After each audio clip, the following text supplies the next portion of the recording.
The call came at 2:17 a.m.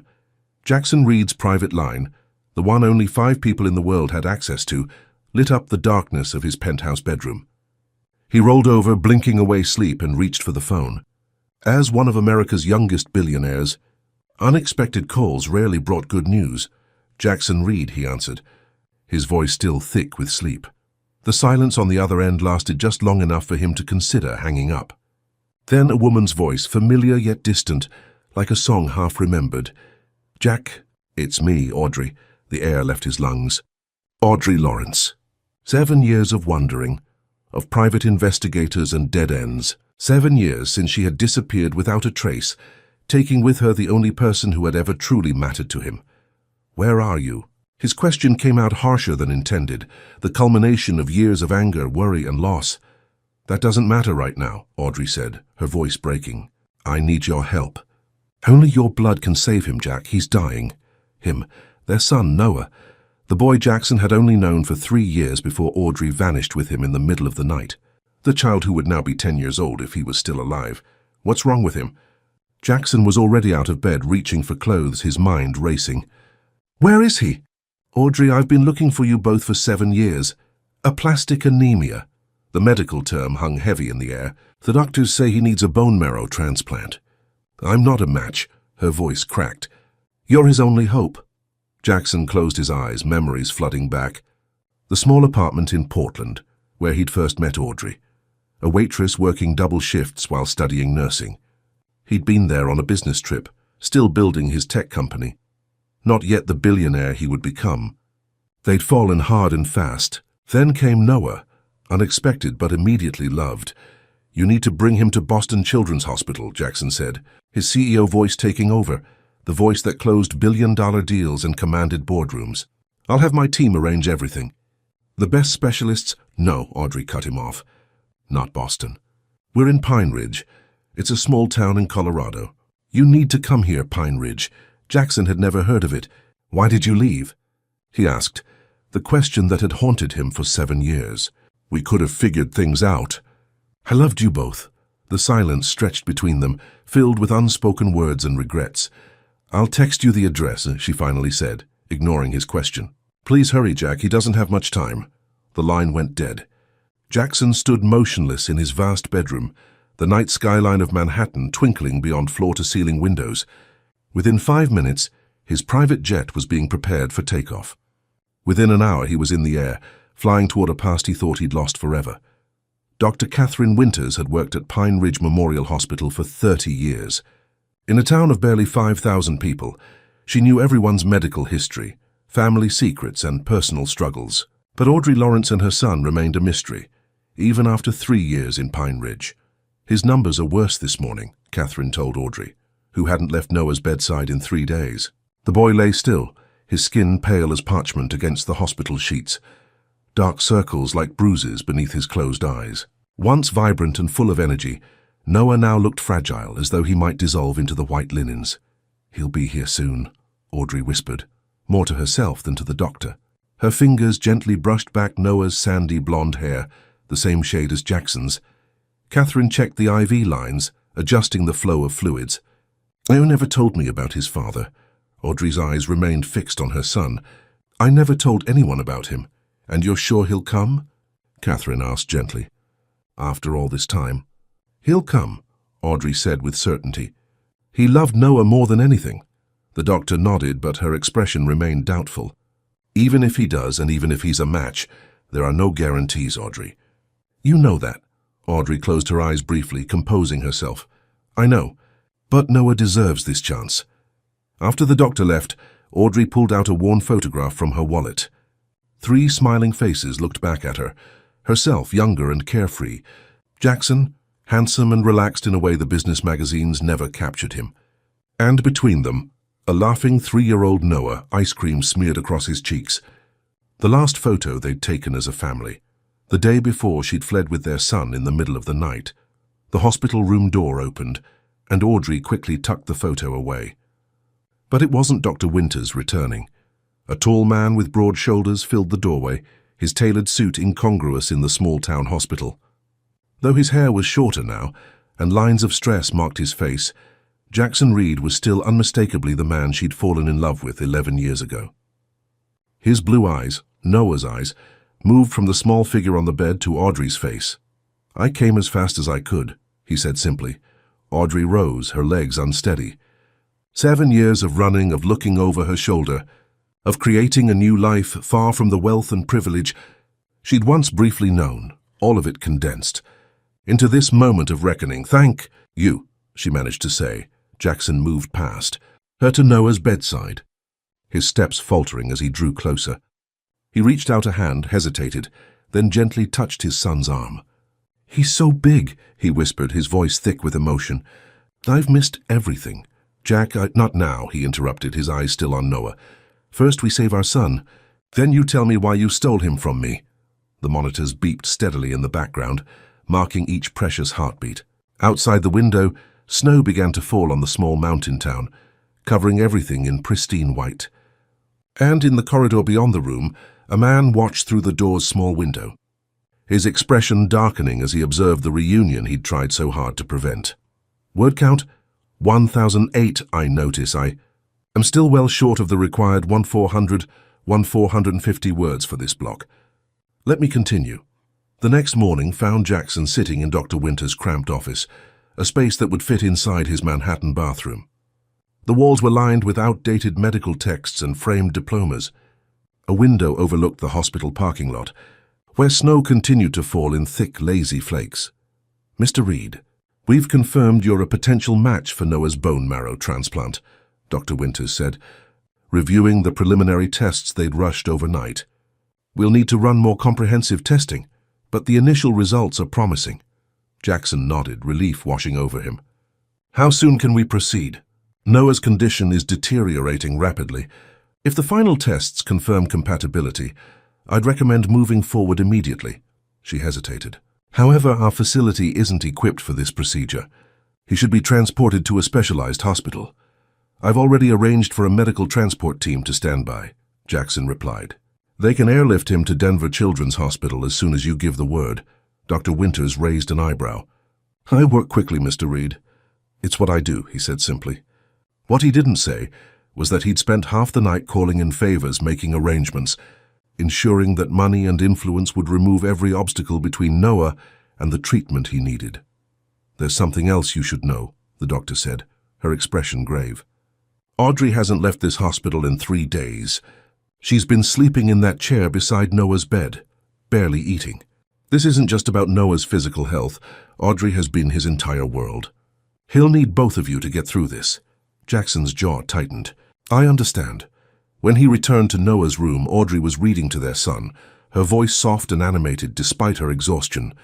The book was The Little Prince, and Jackson remembered reading the same story to Noah when he was a toddler. "The doctor says we can move forward," he announced from the doorway. Audrey looked up, relief flooding her features. She marked their place in the book and set it aside. "Thank you," she whispered. Jackson moved closer to the bed, studying his son's face. Noah looked so much like him, the shape of his eyes, the curve of his jaw. But there was Audrey in him too, in the gentle slope of his nose and the arch of his eyebrows. "When he wakes up," Jackson said quietly, "what will you tell him about me?" Audrey looked down at her hands. "He knows about you. I never kept you a secret from him.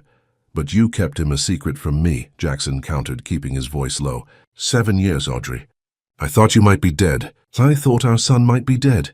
Before she could respond, Noah stirred, his eyelids fluttering open. For the first time in 7 years, Jackson looked into his son's eyes, his own eyes the same clear blue that stared back at him from every mirror. "Mom?" Noah's voice was weak, barely audible. "I'm here, sweetheart." Audrey leaned forward, smoothing his hair. Noah's gaze shifted to Jackson, curiosity replacing confusion. "Are you my dad?" The simple question knocked the wind from Jackson's lungs. He moved closer, kneeling beside the bed so he was at eye level with his son. "Yes, I am," he said, his voice steady despite the emotion threatening to overwhelm him. A small smile tugged at Noah's pale lips. "You look like your pictures." Jackson glanced at Audrey, surprised. "I kept the photo albums," she admitted quietly. "He knows your face." Noah's small hand moved across the blanket, reaching toward Jackson. Without hesitation, Jackson took it, marveling at how perfectly it fit within his own.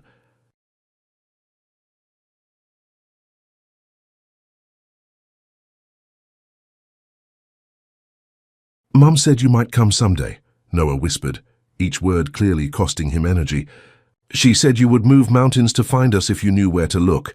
Jackson swallowed hard, struggling to contain the complicated mix of grief, joy, and anger swirling inside him. "I would have," he promised. "And now that I've found you, I'm going to help you get better." Noah's eyes drifted closed again, exhaustion claiming him. Jackson continued holding his hand, unwilling to break the connection.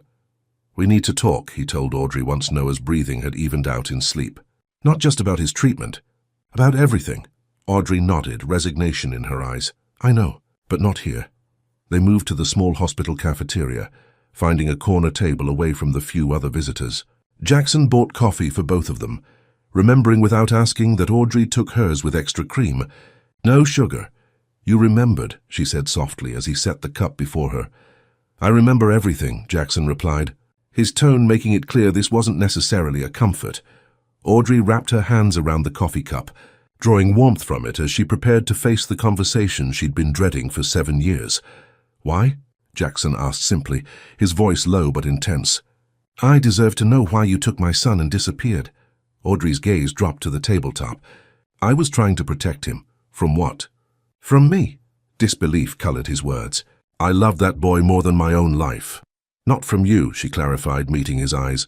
"From what your life would do to him," Jackson's brow furrowed. "What are you talking about?" Audrey took a deep breath. "Do you remember the week before I left? That charity gala in New York?" "Of course I do," Jackson replied. His company had just gone public, catapulting him into a new stratosphere of wealth. The media attention had been intense, photographers following them everywhere. "Someone approached me in the ladies' room that night. A woman." Audrey's voice dropped even lower. "She said her name was Diana Reed." Jackson's face paled. "My mother." "That's impossible." "She was in Europe. She came back for that event. She knew about Noah, about us, and she made it very clear what would happen if I stayed in your life."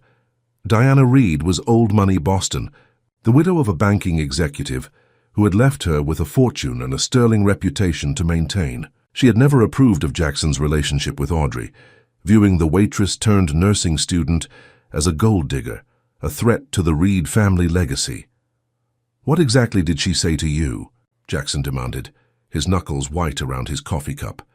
"She told me she would make sure I lost custody of Noah, that she had evidence I was an unfit mother, fabricated evidence, but convincing. That her family had judges and politicians in their pocket." Audrey's voice trembled slightly.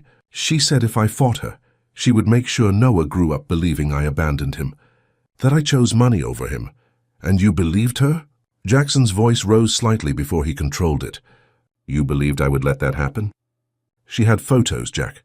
Private investigators had been following us for months. She knew things, details about my past, about my family. Audrey's childhood had been difficult. Her father an alcoholic, her mother absent. Nothing criminal, but enough to paint an unflattering picture in a custody battle. She said the choice was simple. Leave quietly with Noah and she would never interfere, or stay and lose him anyway." Jackson ran a hand through his hair, processing this revelation. "So instead of coming to me, instead of giving me a chance to stand up to her, you just disappeared in the middle of the night. I was 24 years old. Jack, a single mother before I met you, barely keeping my head above water. Your mother represented everything I wasn't. Polished, powerful, connected. When she threatened me, I believed her. I cut ties with my mother years ago," Jackson said bitterly, "after you left. I knew she never approved of us, but I never imagined she would go this far." Audrey looked down at her coffee. "There's more." Jackson waited, his expression guarded. "2 men followed us for the first year. I changed our names, moved from town to town. I was always looking over my shoulder, convinced your mother had sent them to take Noah." She swallowed hard. "One night in Albuquerque, they almost caught up to us. I grabbed Noah from his bed and we slipped out the back door of our apartment just as they were coming in the front. Those weren't my mother's men," Jackson said quietly, his expression darkening. "They were mine. Private investigators I hired to find you." Audrey's eyes widened in realization. "Oh God, I spent millions trying to find you both, Jackson continued. Every lead went cold. Every trail disappeared. You were good at hiding, Audrey. I had to be, she whispered. I thought I was protecting our son. A heavy silence fell between them, broken only by the muffled sounds of the hospital around them. How did you end up here? Jackson finally asked, gesturing to the small-town hospital beyond the cafeteria doors.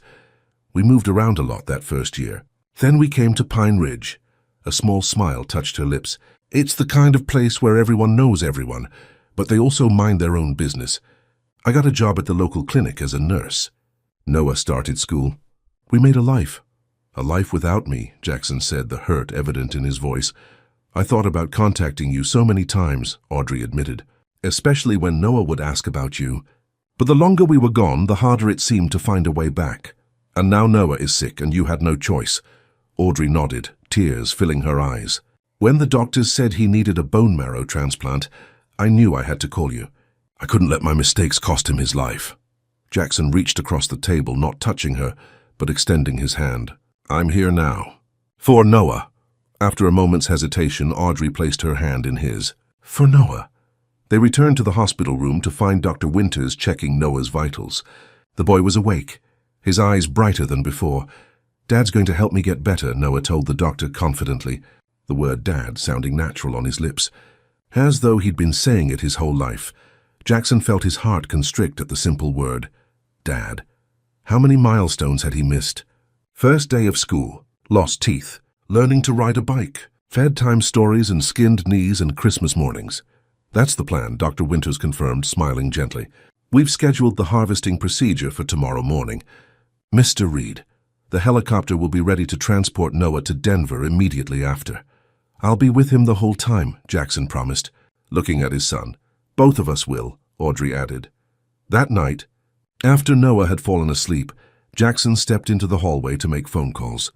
He arranged for the best hospital room in Denver, ensured the top specialists would be available, and ordered enough toys and books to fill a small store, all to be waiting when Noah arrived. As he was finishing his last call, he noticed a man watching him from the end of the corridor. Tall, with salt and pepper hair and the weathered face of someone who spent time outdoors, the man seemed out of place in the hospital setting. Can I help you? Jackson asked, ending his call and slipping the phone into his pocket. The man approached, his expression guarded. You're Noah's father? It wasn't a question. Jackson nodded, extending his hand. Jackson Reed. The man hesitated before shaking it. Robert Hanson. I'm a friend of Audrey's. Something in the way he said friend made Jackson reassess the man. You're more than that. Robert's jaw tightened slightly. Audrey and I have been seeing each other for about 2 years. Noah's like a son to me. The words hit Jackson like a physical blow.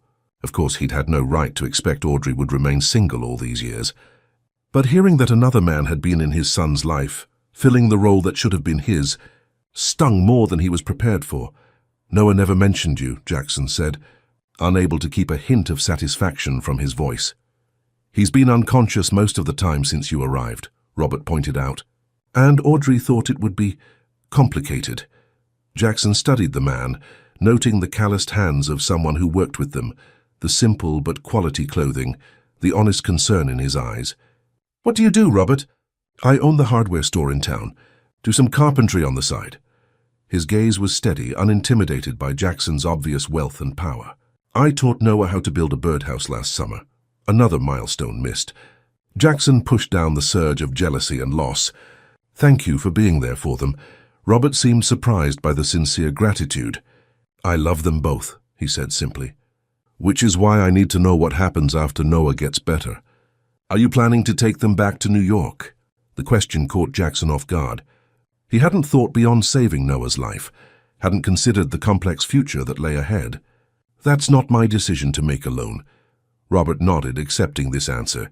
Audrey's been running from something for as long as I've known her. Now I understand what or who. Just don't hurt them again.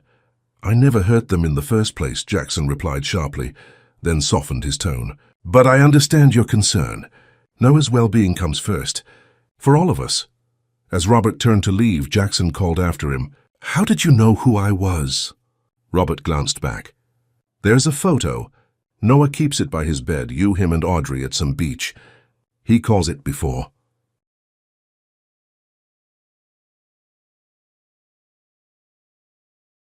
With that, the man walked away, leaving Jackson alone in the hallway, grappling with the reality that his son's life had been divided into before and after the night Audrey took him away. The morning of the procedure dawned clear and cold, the mountain air crisp as Jackson watched the sunrise from Noah's hospital window. The boy was sleeping, the beeping monitors a constant reminder of how fragile his condition had become overnight. His platelets dropped again, Audrey whispered, joining Jackson by the window. The dark circles under her eyes revealed she hadn't slept much. The doctor says we need to move forward today. Jackson nodded, his eyes still on the golden light spreading across the snow-covered peaks surrounding Pine Ridge. I've been thinking about what happens next, he said quietly. After he recovers, Audrey tensed beside him. And I've lost 7 years with my son, Audrey. I'm not willing to lose any more. He turned to face her. But I also understand that you've built a life here. Noah has school friends. You have... He hesitated. Robert. Surprise flickered across her face. You met him last night. He seems like a good man. Audrey's gaze dropped. He is. He's been wonderful to Noah. Jackson fought back the irrational resentment that rose at her words. We need to find a way forward that works for all of us. Especially Noah. Before Audrey could respond, Dr. Winters entered the room with a nurse, breaking the moment. We're ready for you, Mr. Reed, she announced. The procedure will take about an hour. Jackson looked once more at his sleeping son, then followed the doctor. As they walked, Dr. Winters briefed him on what to expect. The harvesting of his bone marrow would be done under general anesthesia. They would extract the marrow from his hip bones using hollow needles. He would experience soreness for a few days, possibly longer. None of that matters, Jackson told her. Just get what you need to save my son. As he changed into a hospital gown, Jackson felt an unfamiliar sensation, helplessness. For a man accustomed to controlling every aspect of his environment, to having the resources to solve any problem, this situation left him vulnerable in a way he hadn't experienced since building his company from nothing. When he woke from the anesthesia, Audrey was sitting beside his bed, her expression unreadable. Noah, he asked immediately, his mouth dry. They're preparing him for transport now. The helicopter from Denver will be here in 20 minutes. She handed him a cup of water. The doctor said they got a good harvest. Your marrow looks healthy. Jackson tried to sit up, wincing at the pain in his lower back. I need to be on that helicopter with him. The medical team said there's only room for one parent, Audrey said, her tone careful. I think it should be me. You need to rest and... No. Jackson cut her off, swinging his legs over the side of the bed despite the pain. I'm coming. I've missed too much already. Audrey's expression hardened. This isn't about what you've missed, Jack. This is about what Noah needs. He's scared, and I'm the only parent he really knows. The words stung, but Jackson recognized the truth in them. He took a deep breath, forcing himself to think of Noah rather than his own desires. You're right, he conceded. You should be with him. But I'll be following right behind you. My jet is waiting at the local airfield.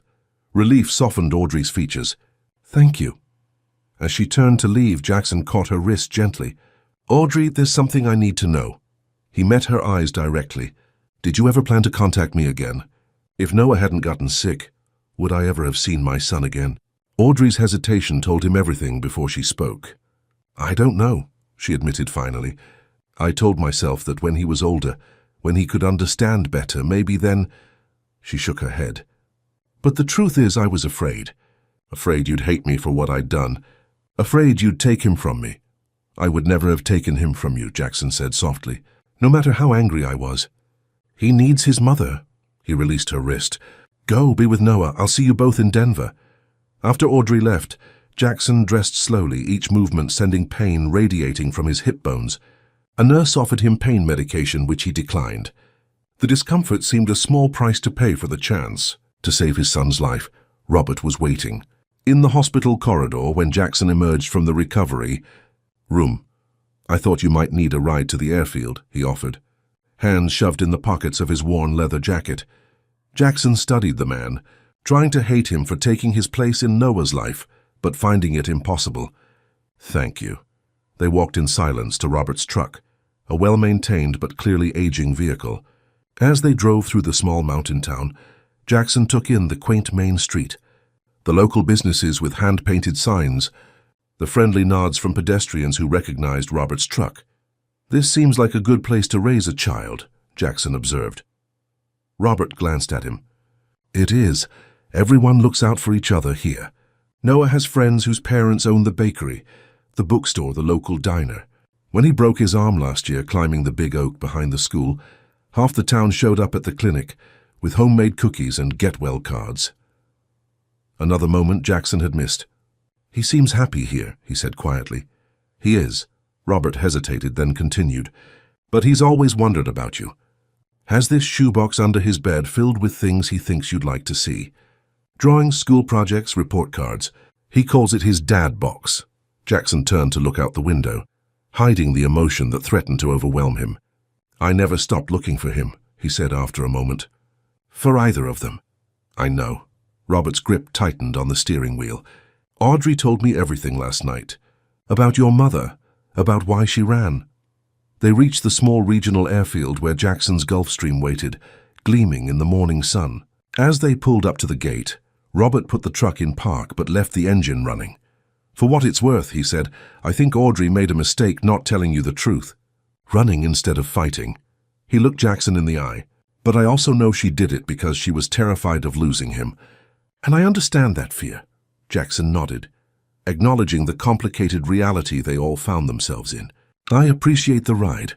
One more thing," Robert added as Jackson opened the door. "Noah asked me to give you this." He reached into his jacket and pulled out a folded piece of paper. "He did it yesterday when you were making phone calls." Jackson unfolded the paper to find a childish drawing of 3 figures, a small boy in the middle, holding hands with a woman on one side, and a tall man in what appeared to be a business suit on the other. Above it in careful block letters, "My family." "Thank you," Jackson said, his voice thick. Robert nodded once, then put the truck in reverse, leaving Jackson standing at the gate, holding the drawing as though it were made of glass. 3 hours later, Jackson arrived at Denver Children's Hospital. Having arranged for a car to meet his plane, he found Audrey in the waiting area outside the surgical suite, her face pale with worry. "They just took him in," she told him as he sat beside her. "The doctors are optimistic, but the procedure will take several hours." Jackson reached for her hand without thinking, an instinct from years ago when they faced challenges together. To his surprise, she didn't pull away. "He's going to be okay," he assured her, though he had no way of knowing this for certain. "He's strong." Like his mother, Audrey's eyes filled with tears. "I've been so afraid for so long. First afraid of losing him to your world, then afraid of losing him to this disease." "You're not going to lose him," Jackson promised. "And neither am I, not again." They sat in silence as the minutes ticked by, turning into hours. Occasionally a nurse would update them. The procedure was going well. Noah's vital signs remained stable. The transplanted marrow was beginning to circulate.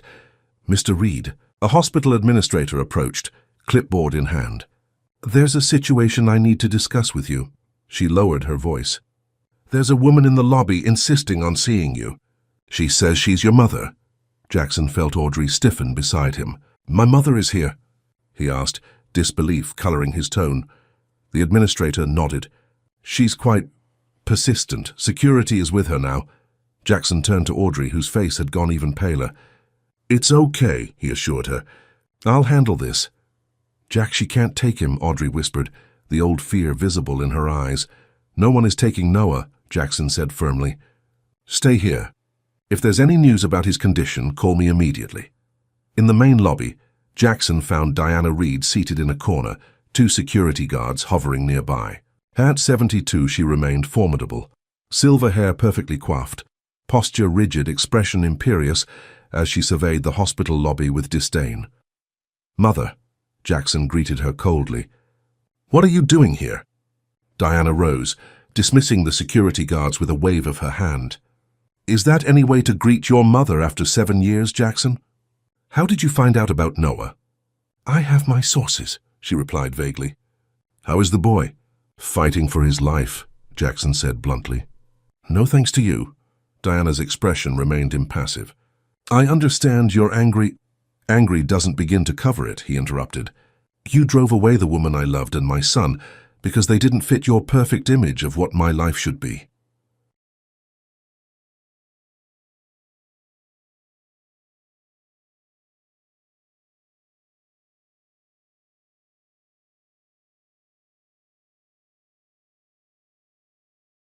I did what I thought was necessary to protect you and the Reed name, Diana countered. That woman was using you, choosing your success to— Her name is Audrey, Jackson cut in, his voice hard. And she loved me before I had anything to offer except myself. Which is more than I can say for you. For the first time, Diana seemed taken aback. I've always wanted what's best for you. No, Jackson corrected her. You've always wanted what's best for your reputation, your social standing, your legacy. You never once asked what I wanted. And what is that? Diana asked, a hint of genuine curiosity in her voice. A family, Jackson replied simply. The family you took from me. Diana's expression softened slightly, revealing a glimpse of vulnerability rarely seen on her aristocratic features. I may have misjudged the situation, she conceded, choosing her words carefully. And for that I regret the outcome. It was as close to an apology as Diana Reed had ever come. Regret doesn't make up for 7 lost years, Jackson replied, his voice low but firm. It doesn't erase the nights I spent wondering if my son was even alive. It doesn't give Noah back the father he should have had all this time. Perhaps not, Diana acknowledged. But I'm here now. To meet my grandson, Jackson shook his head. That's not happening. Not today. Maybe not ever. That's not my decision to make alone. He checked his watch, anxious to return to the surgical waiting area. Noah is in surgery right now, fighting a battle no 10-year-old should have to face. If he survives, when he survives, it will be Audrey's decision whether you ever meet him. Diana's eyes widened in surprise. After decades of controlling every aspect of the Reed family dynamics, being denied access to her only grandchild was clearly unexpected. You would give her that power? She asked. She's his mother, Jackson stated simply. She's raised him alone, protected him, loved him. While you were busy destroying our family, she was building one for Noah. A flicker of something, perhaps genuine remorse, crossed Diana's face. And what about you, Jackson?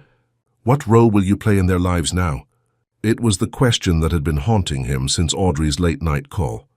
Whatever role Noah needs me to play, he answered honestly. Whatever role Audrey will allow. Diana studied her son, seeming to truly see him for the first time in years. You still love her. It wasn't a question, but Jackson answered anyway. I never stopped. The admission hung in the air between them, honest and raw. Before Diana could respond, Jackson's phone rang. Audrey's name flashed on the screen. I have to go, he told his mother, already turning away. Jackson, Diana called after him. He paused but didn't turn back. For what it's worth, I am sorry. This time, the apology sounded genuine, but Jackson merely nodded once before answering his phone as he walked away. The surgery is finished, Audrey told him, her voice trembling with emotion. He's in recovery. The doctors say it went even better than expected. Relief flooded through Jackson, so powerful he had to lean against the wall for support. I'll be right there. When he returned to the surgical floor, he found Audrey speaking with the transplant specialist, a distinguished-looking man with kind eyes behind wire-rimmed glasses. Mr. Reed, the doctor greeted him, extending his hand. I'm Dr. Mitchell. Your son is a fighter. The transplant went smoothly, and his initial responses are promising. The next 24 to 48 hours will be critical as we monitor for any rejection, but I'm cautiously optimistic. When can we see him? Jackson asked. He's being moved to the pediatric ICU now. Once he's settled, you can both go in. He'll be heavily sedated for the next several hours, possibly until morning. After the doctor left, Jackson turned to Audrey. My mother is here. Audrey's face drained of color. What? How did she— I don't know, Jackson interrupted gently. But she won't be seeing Noah, I've made that clear. Audrey released a shaky breath. After all this time, she still wants to control everything. Not anymore, Jackson assured her. She has no power over us unless we give it to her. A nurse approached, informing them that Noah was settled in the ICU and they could see him. They followed her down the corridor to a private room where their son lay connected to various monitors and IV lines. Despite the tubes and wires, despite the pallor of his skin, Noah looked peaceful. Jackson and Audrey took positions on either side of the bed, each holding one of Noah's hands, creating a circle of connection that had been broken for too long. "What happens now?" Audrey asked softly after several minutes of silence. Jackson looked up, meeting her gaze across their son's sleeping form. "That depends on you. On Noah, on what you both want." "And what do you want, Jack?" The question was direct, forcing him to articulate the thoughts that had been forming since he'd received her call. "I want to be part of his life. Part of your lives, if that's possible. Not to disrupt what you've built, but to add to it." He paused, choosing his next words carefully. "I understand there's Robert to consider." Audrey's expression grew complicated. "Robert knows this changes everything. He's giving me space to figure things out." "He loves you," Jackson observed. "Yes," Audrey admitted, "and he's been good to us. But?" Jackson prompted, sensing there was more. Audrey looked down at Noah, her thumb gently stroking the back of his small hand. "But seeing you with Noah, watching how quickly you connected despite all the years apart, it made me realize I've been hiding from more than just your mother." "What do you mean?" "I've been hiding from what I still feel for you," she confessed, not meeting his eyes. "It would have been easier if you'd moved on. If you'd remarried, had other children." "There's only ever been one family for me," Jackson said simply. "You and Noah." For the first time since their reunion, Audrey's smile reached her eyes. "We have a lot to figure out." "We do," he agreed. "But we have time now. Thanks to this little fighter." He nodded toward Noah, whose chest rose and fell in the steady rhythm of healing sleep. The next morning, Noah woke briefly, groggy but aware enough to recognize both his parents at his bedside. His smile, though weak, was the most beautiful sight either of them had ever seen. Over the following days, as Noah's condition steadily improved, Jackson and Audrey began the delicate work of reimagining their future. They spent hours talking while Noah slept, unraveling 7 years of separation, of misunderstandings and growth apart. On the 5th day, as they shared lunch in the hospital cafeteria, Jackson broached the subject they'd been circling. "I have a proposal," he began, setting down his coffee cup. "Not a perfect solution, but maybe a starting point." Audrey looked up from her salad, curious. "I'm listening. I own a house in Aspen. It's about an hour and a half from Pine Ridge. I rarely use it, but it's there." He leaned forward slightly. "What if I split my time between New York and Colorado? I could be close enough to be part of Noah's daily life, without uprooting him from the town and friends he loves." Audrey considered this. "And your company?" "I have excellent people running day-to-day operations. I can work remotely most of the time, fly to New York when necessary." He smiled slightly. "Being a billionaire has its advantages. You'd do that? Rearrange your entire life?" "In a heartbeat," Jackson answered without hesitation. "Actually, I've already started the process. I called my executive team yesterday." Audrey set down her fork, visibly moved by his commitment. "And what about us, Jack? Where do we fit in this arrangement?" "That's up to you," he said carefully. "I meant what I said before. I never stopped loving you, Audrey. But I understand that 7 years is a long time. You have a life, relationships. I don't expect to walk back in and pick up where we left off." Audrey reached across the table, taking his hand. "I ended things with Robert last night," she said quietly. "It wasn't fair to him or to me to pretend we could go back to what we had. Not with you back in our lives." Hope flickered in Jackson's chest, but he tempered it with caution. "That doesn't mean—" "No," she agreed. "It doesn't mean we automatically get our happy ending. But it means I'm willing to find out if we can build something new, something better." A week later, Noah was discharged from the hospital with strict instructions for follow-up care. The doctors were pleased with his progress, calling his response to the transplant remarkable. Though the road to complete recovery would be long, the worst was behind them. As they prepared to leave Denver, Diana Reed made one final attempt to see her grandson, sending an elaborate gift basket to Noah's hospital room. Jackson intercepted it, reading the attached note. "To my grandson Noah, I hope someday to meet you. With love, your grandmother." He showed the note to Audrey, leaving the decision in her hands. After a moment's consideration, she nodded. "Maybe someday, when Noah is stronger. When we're all stronger as a family." It was a tiny opening, but more than Jackson had expected. 3 months later, on a crisp autumn day, Jackson stood on the back deck of his Aspen home, watching as Noah raced across the lawn with his new puppy, a golden retriever named Chance. The boy's cheeks were flushed with. Audrey leaned into him, resting her head on his shoulder. Their journey back to each other had been careful, deliberate. Weekend visits, family dinners, honest conversations late into the night after Noah was asleep. They were building something stronger than what they'd had before. Foundation first. I was thinking, Audrey said, turning to face him. Maybe it's time we discussed a more permanent arrangement. Jackson raised an eyebrow. What did you have in mind? Noah loves this house. He loves being close enough to visit his friends in Pine Ridge, but he also loves having you here every day. She took a deep breath. What if we made this our home? All three of us? Jackson's heart swelled with a happiness he'd once thought lost forever. Are you sure? Audrey nodded, her eyes clear and certain. 7 years ago I ran away because I was afraid of losing Noah. I've spent too long living in fear. She placed her hand on his chest, feeling his heartbeat beneath her palm. I'm not afraid anymore. As the sun began to set behind the mountains, painting the sky in brilliant shades of orange and gold, Jackson pulled her closer and kissed her, a promise of the future they would build together.